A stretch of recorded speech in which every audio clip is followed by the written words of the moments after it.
네, 국정 댓글 사건 파기환송심에서 징역 4년을 선고받고 구속 수감된 원세훈 전 국정원장이 잠시 후에 검찰에 출석할 예정인데요. 검찰의 칼끝이 이명박 전 대통령에게로까지 향할지 주목되고 있습니다. 네, 지금 이 시각 최진영 변호사와 함께 관련 내용 자세히 살펴보도록 하겠습니다. 네, 어서 오십시오. 네, 안녕하십니까? 자, 잠시 후에 저희가 원세훈 전 원장의 출석 장면을 좀 보여드릴 텐데요.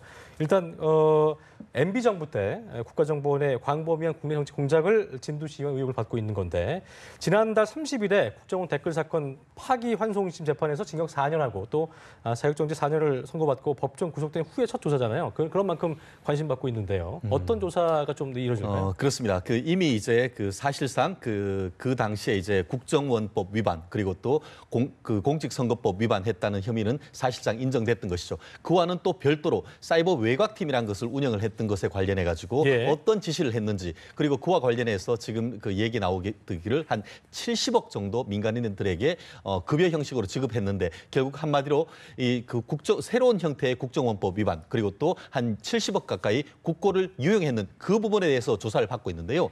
네. 실제로 그 내용이 있어가지고 그와 같은 그 활동 내용이 최고 권력자라고 했던 이명박 전 대통령에게까지 보고가 되었는지 아니면 지시가 있었는지 그런 부분에 대해 있어서 매우 중요하기 때문에 아마 언론의 시선이 집중되고 있는 상황이 아닌가 싶습니다. 네, 지금 호송차가 서울중앙지검에 도착을 했고 원세훈 전 원장이 곧 모습을 드러낼 것으로 보이는데 화면을 좀 함께 한번 보시겠습니다. 서울중앙지검 지금 나왔네요. 네, 가장 첫 번째로 원세훈 전 원장이 마스크를 쓴 채 호송차에서 내린 모습을 보셨습니다. 정장을 입고 마스크로 얼굴을 가린 채 손목은 포송지를 묵혀서 지금 검찰로 들어간 모습 함께 보셨습니다. 마스크를 가리는 건 어떤 이유인가요? 기본적으로 아직까지는 새로운 형태의 이제 어떤 혐의이기 때문에 무죄 추정 원칙이 있지 않습니까? 그리고 아시다시피 지금 서울구치소에 있습니다만 구치소 밖으로 나오는 걸 우리가 출정이라고 합니다. 출정할 때는 본인이 원하면은 이 수의가 아니고 일반적인 사복을 입을 수 있는데 본인으로서는 전직 국정원장을 비롯해서 와 같은 직위가 있었기 때문에 그리고 또 본인 스스로는 개인적으로 이 부분에 대해서 무혐의다 하는 그런 나름대로의 어떤 의사의 표현으로 수의가 아닌 일반 복장을 입었다라고 보이는 것 같은데요.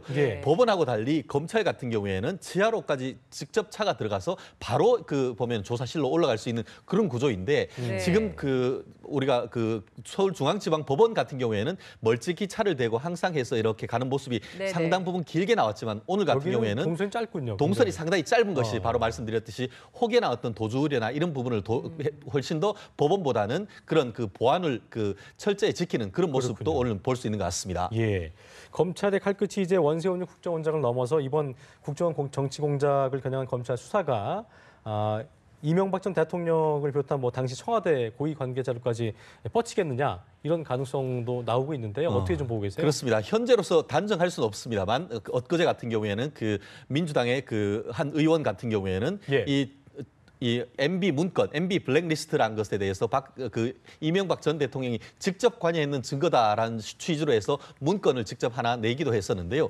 그 내용을 봤을 때는 그 사실 자체가 지금 이명박 전 대통령이 직접 관여했는지는 아직까지는 단정하지 못했습니다만 전보다는 훨씬 더 청와대의 권력이 관련했을 가능성을 시사해주는 그런 부분이 나오는 것은 현실적인 사실인 것 같습니다. 다만 이 부분에 있어가지고는 구여권, 지금 현재 보수 야권에서 상당 부분 이명박 전 대통령에까지 칼날이 미치는 부분에 대해서 상당 부분 맞불 작전으로 나오는 것이 있기 때문에 과연 이 부분이 실체적 진실로 계속 나갈 것인지 아니면은 이 부분이 지금 여야의 정치적 쟁점화되면서 유야무야 될 것인지 아직까지는 현재 단정할 수는 없습니다만 수사의 칼날이 전보다는 한층 더 지금 최고 권력자를 향하고 있는 것만은 틀림없는 것 같습니다. 문학의 블랙리스트에 올라서 피해를 입었다고 주장하고 있는 영화배우 문성근 씨 외 5명이 지금 이명박 전 대통령, 박근혜 전 대통령, 또 김기춘 전 비서실장, 원세훈 전 국정원장을 지금 검찰에 고소를 했잖아요. 그렇습니다. 이 수사도 따로 진행이 되다 보면 여기에서 나오는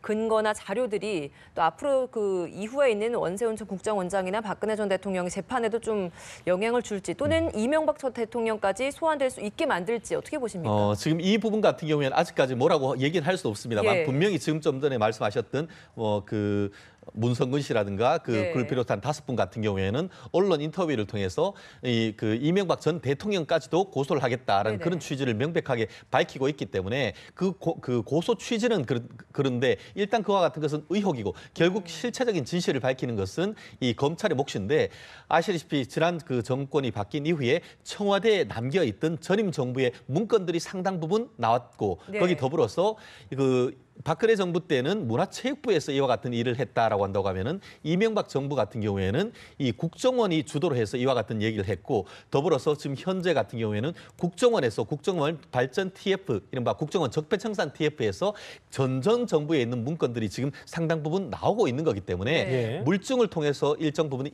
입증이 된다고 하면은 말씀하신 것대로 그 원세훈 원장을 넘어서 이명박 전 대통령에 대한 소환까지도 현재로서는 적어도 법적으로는 충분히 가능한 것인데 만약에 그와 같은 것이 정치적으로 어떻게 타입이 되는지 그러한 변수가 있어서 실체적 진실을 밝혀 나가는 데 있어 가지고는 얼마나 이 사실을 밝힐지는 아직은 그 조금 수사의 의지에 따라서 달라질 여지는 있다 이렇게 보이는 것 물증이 같습니다. 무조건 있어야 되는 것이냐? 반드시 그런 것은 아닙니다. 오늘 지금 그 원세훈 전 원장이 출석하는데 매우 중요하죠. 아시다시피 그때 그 국정원과 청와대를 연결시켜주는 가교가 바로 원세훈 원장 아니겠습니까? 이 모든 책임은 내가 진다라고 하면서 모든 것은 내 선에서 끝났다라고 하면은 사실 이걸 밝히기가 어렵죠. 그렇군요. 오늘 그런데 그 검찰의 조사를 하는 과정에서 실제로 그 자주 사실 보면은 이명박 전 대통령과 독대했다는 내용이 상당 부분 나오지 않습니까? 네. 그 과정에서 이명박 전 대통령에게 보고를 했는지 그와 관련해서 어떤 이명박 대통령으로부터의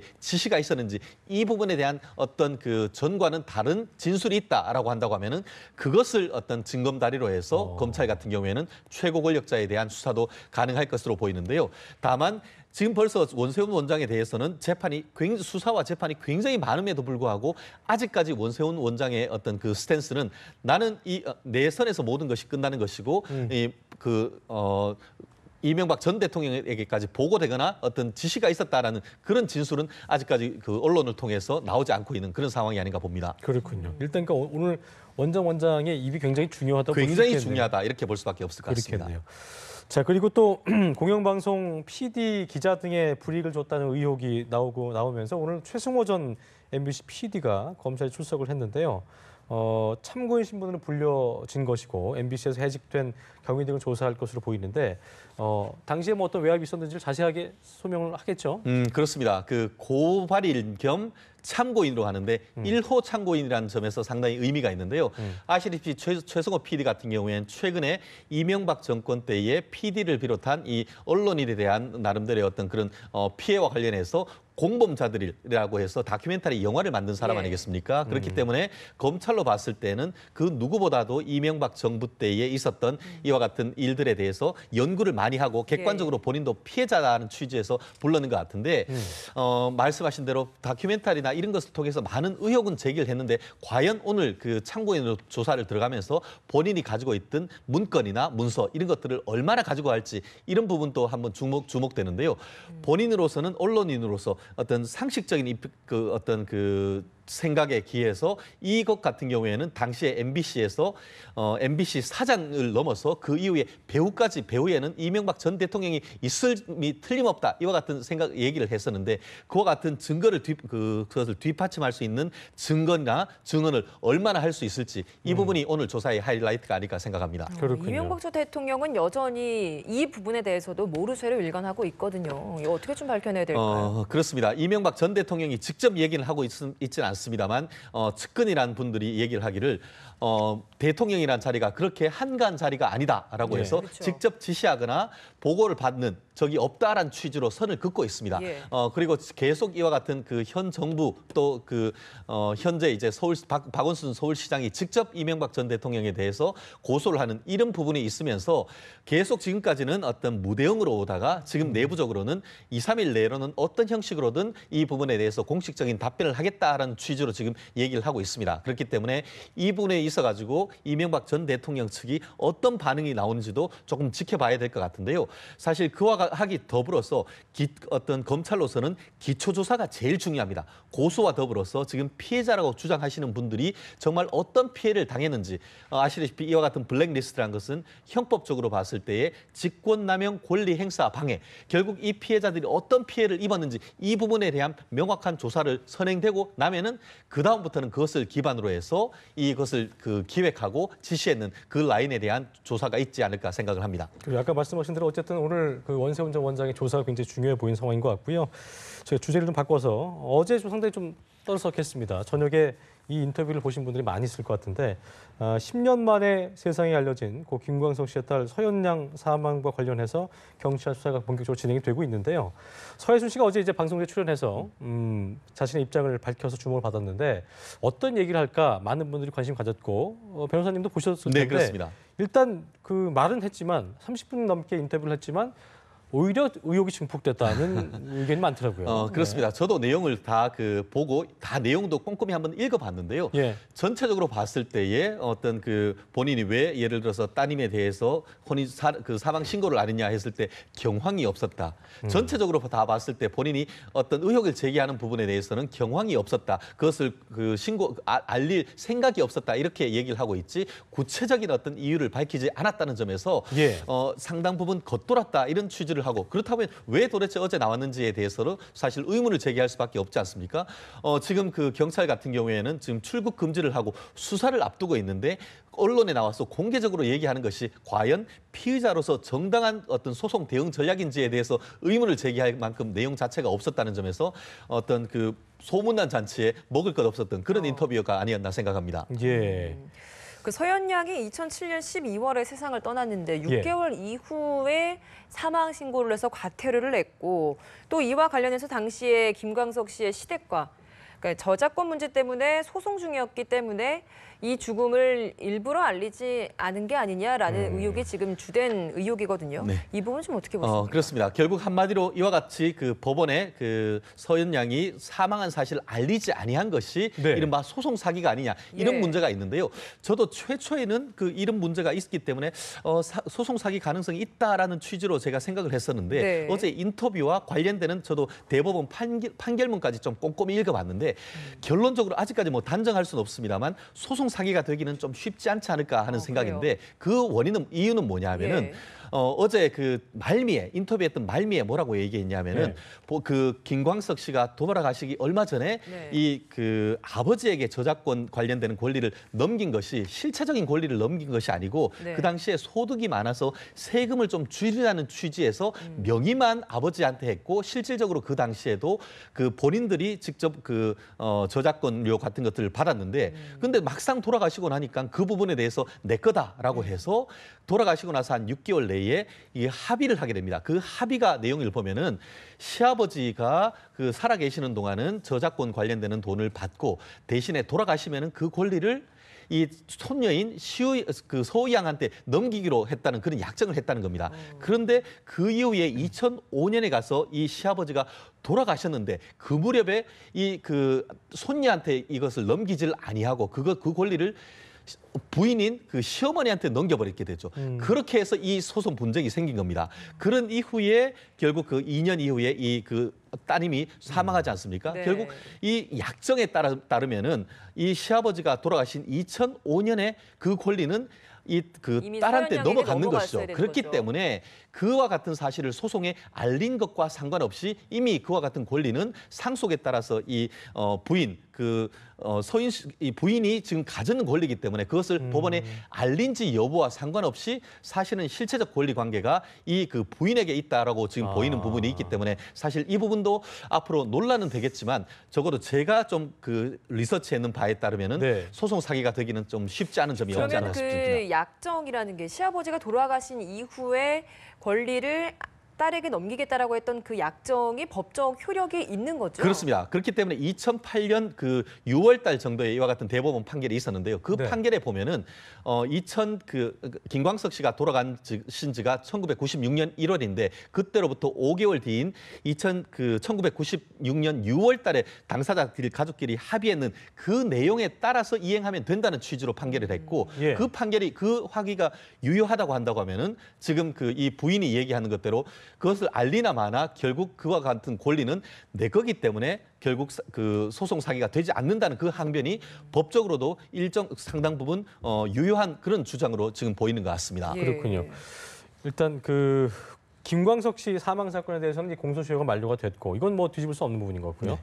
서해순 씨가 현재 이제 유기치사 혐의를 받고 있는 건데 그렇습니다. 이게 어떤 처벌을 받고 된 건지 알려주시고 또 소송 과정에서 이게 딸이 사망한 사실을 법원에 알리지 않은 거 이것도 어떻게 보면 소송 사기가 될 수 있는지 그렇습니다. 결국 그 말씀하신 대로 그 김광석 씨 돌아가신 건 안타깝습니다만 벌써 그 살인에 대한 공소시효가 지났기 때문에 경찰로서도 이 부분에는 조사하지 않는다고 선을 긋고 있습니다. 다만 서울시가 그 돌아가신 그 사망한 것은 7년 12월 23일이니까 공소시효 내인 것이죠. 그런데 이 부분에 대해서 그렇기 때문에 지금 외국에 출국하지 못하고 출국 금지까지 돼 있는데요. 어제 인터뷰에서 얘기했는 것 중에 뭐라 하냐면은 그 2007년 당시에 학교를 다니고 있었다라고 합니다. 예. 그리고 바로 그 크리스마스 전인 12월 23일 날 그 사망을 했는데 그때 이 크리스마스를 앞두고 그 방학 직전이기 때문에 학교를 계속 나가다가 사망해서 바로 크리스마스니까 알릴 이유가 없었다 이런 얘기를 하는데 결국 그 전후로 해서 학교를 갔다고 하면은 이 그 서우 양의 그 건강 상태가 어떤지는 그 당시에 학교의 담임 선생님 그리고 그때 있었던 같은 동료들의 참고인 조사를 하면은 충분히 유기치사인 여부는 가릴 수 있을 가능성이 높다라고 보이고요.